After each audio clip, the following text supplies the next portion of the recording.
Well, hello and welcome to the lesson. This is lesson 25. I know you're practicing hard.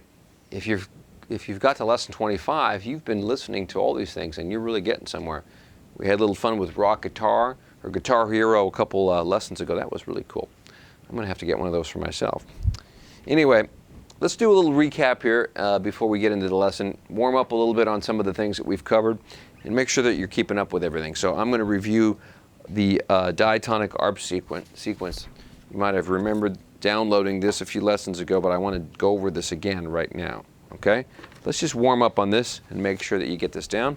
And let's do it in a position that we learned it in the key of G. Here we go. 1, 2, 3, and 4, and.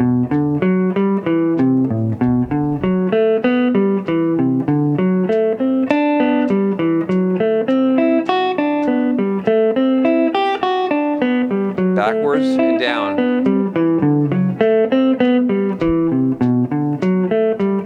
Let's do it again.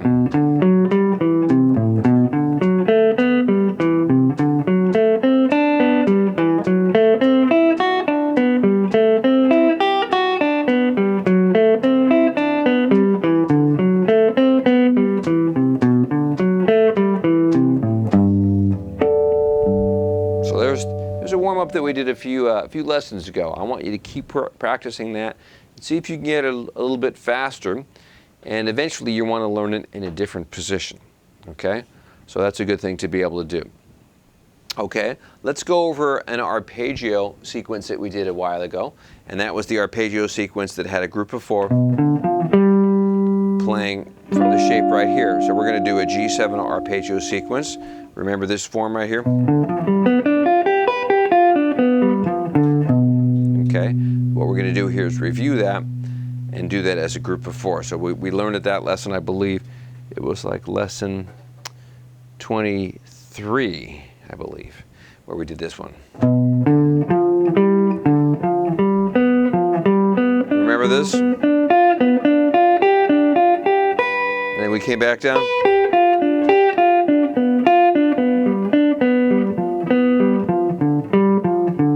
Let's do that together now. 2, 3, and 4, and.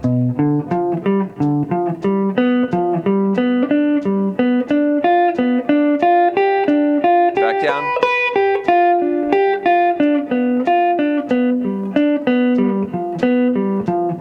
Again, up to the neck.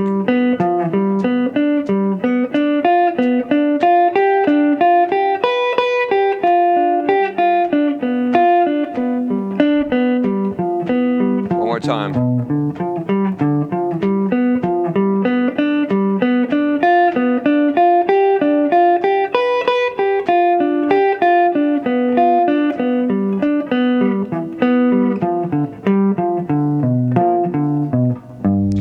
Even in it down there. Okay, so don't forget the importance of revisiting those and working out on those every day through a routine. You might want to put together like an inventory list of everything that you've learned in terms of your sequences and your patterns, and start keeping track of everything that you've studied, and kind of keep it in a journal where you can sort of remember, okay, this is what I worked on, this is what I learned, this is what I got to revisit and continue to study, so you don't forget some of the stuff from the previous lessons. Okay, so let's talk about how we can keep this stuff fresh and creative in our playing. What I've done here is I've put together a progression that utilizes the major 7 arpeggios, or the major 7 chords, and dominant 7 chords in a kind of a small area of the neck, so that we can get used to mixing them together. Because in most situations, I mean, the blues progression is certainly a valid progression because it's so common to so many forms of music, but it's one of the unique progressions in that it only mostly deals in dominant 7th chords. But most progressions that you play, most songs deal with a variety of chords. You might have minor chords, major chords, dominant chords, all mixed together. So we're starting to get into that a little bit with these progressions here. I mixed major 7s and dominant 7s, but I'm only limiting to just those 2 sounds so that we can focus and review and combine the shapes that we've learned. So if we were to start off in this position of A major, we're going to have a real easy time going from the A major sounds that we've learned D major sounds right here. Right? They're pretty much the 1 chord to the 4 chord in A major, so they're right there on top of this position of A. Okay, so that's what I want you to do in this progression is I want you to play A major 7, up and down a couple of times, and then go right into the D major 7 chord here, and stay right there.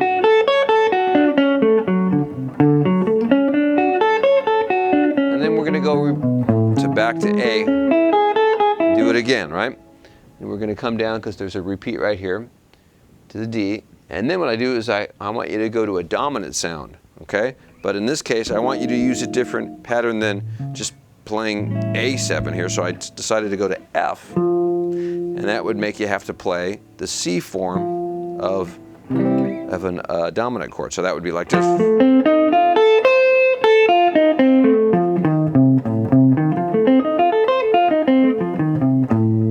Okay, and now we're switching a little faster. I'm going to make you go down to the E form of a dominant shape, which is essentially like up a half step here from A, but now you're on a dominant chord and it's in B flat. But I thought it just sounded good coming from the F, so that's why I used it. And then back to the F again, back to the B flat. We've got an E flat 7 chord right here, which is going to bring in the A form of a dominant chord.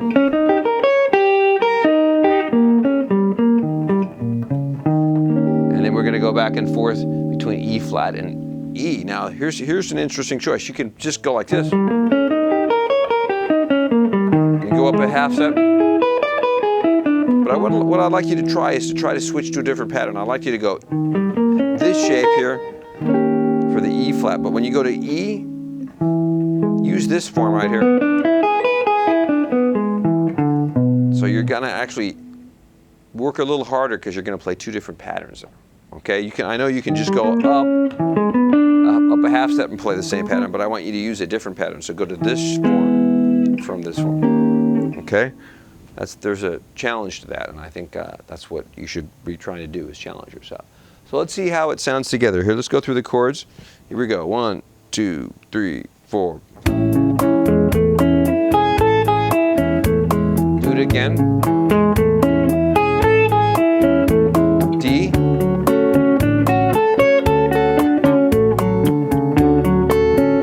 Not too bad. You sounded good. Back to A.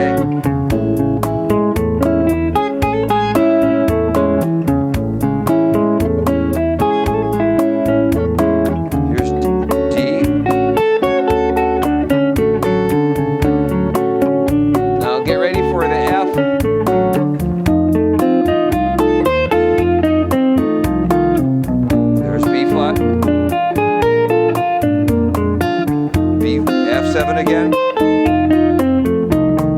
B flat, E flat, now here's E7,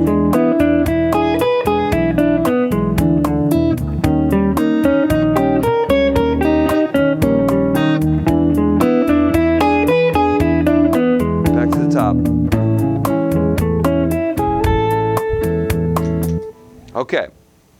Just a little routine there, but it's a very regimented, sort of disciplined routine I want you to follow for a few times through it. I want you to see if you can keep up and not leave any space when you're practicing these arpeggios. Just force yourself to keep playing steady eighth notes when you're doing this, because I know it doesn't sound very musical and maybe it doesn't sound very melodic, but it's a discipline exercise I want you to work on, okay? Because that makes you understand that you ought to be able to articulate and outline every chord tone at every beat. That's a good disciplined thing to be able to do.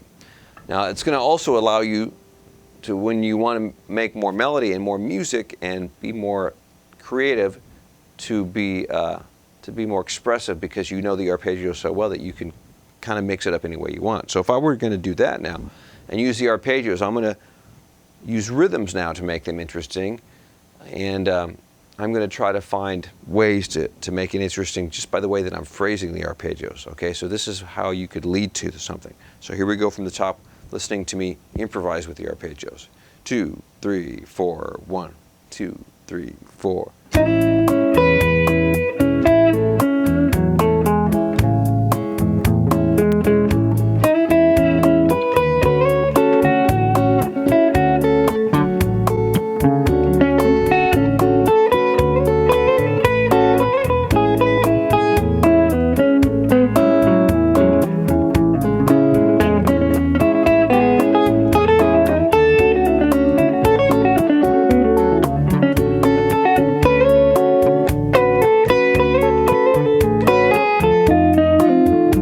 F7 chord.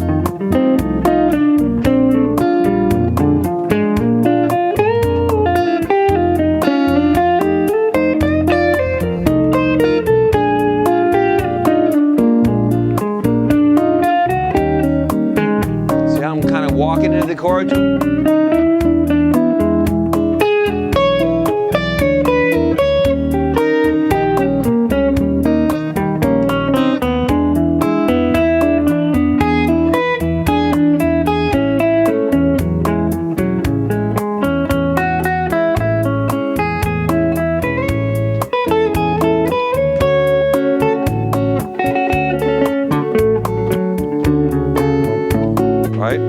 Pretty much being able to play anything I want. I'm still limiting myself to just playing the arpeggios, okay? I'm hardly mixing in anything else, okay?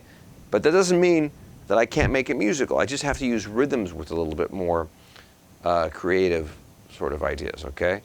Now, if I were going to add scales into that, then it would really open up what I could play, because now I could play the whole major scale.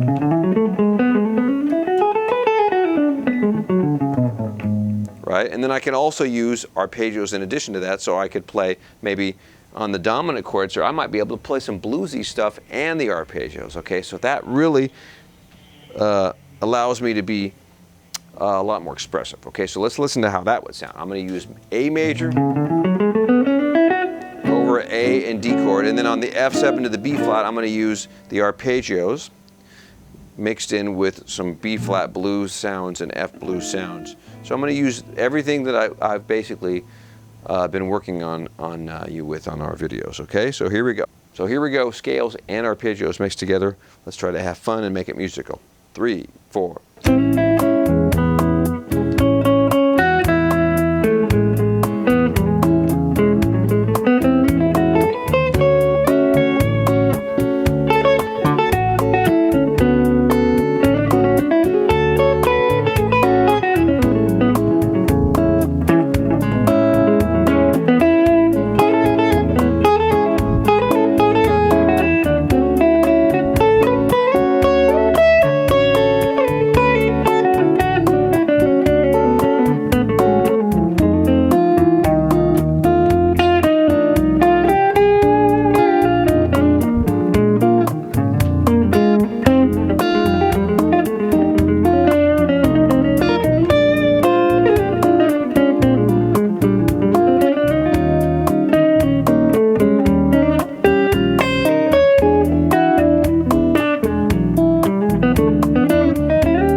A wider degree of the neck, but that's okay. I'm going to try to make my point.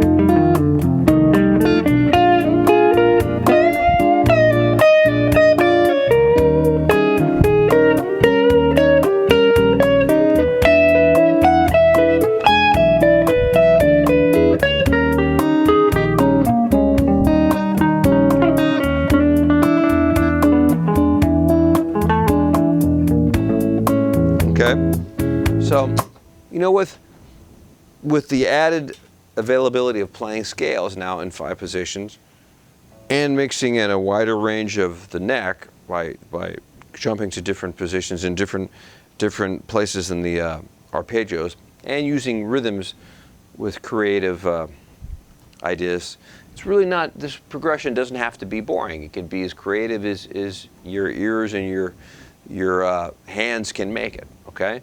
So it's fun to do. Once you just start getting some of this stuff under your fingers, is to actually try to make it musical by putting it together over progressions. The next step really is to get to the point where you're playing over songs that actually have melody and that are you know, relevant to you. Maybe songs that you know that have good progressions. Maybe it could be a classic song like a Rolling Stone song or Beatles song or maybe a Radiohead song. Whatever band that you're into, just try to find something that's got a fun, interesting progression that will allow you the opportunity to use some of the stuff you've been working on, because that's how you're going to have fun with this stuff. Okay, so I'm going to see you on the next lesson. I hope you've had some good time working out with me today, and thanks for tuning in. See you later.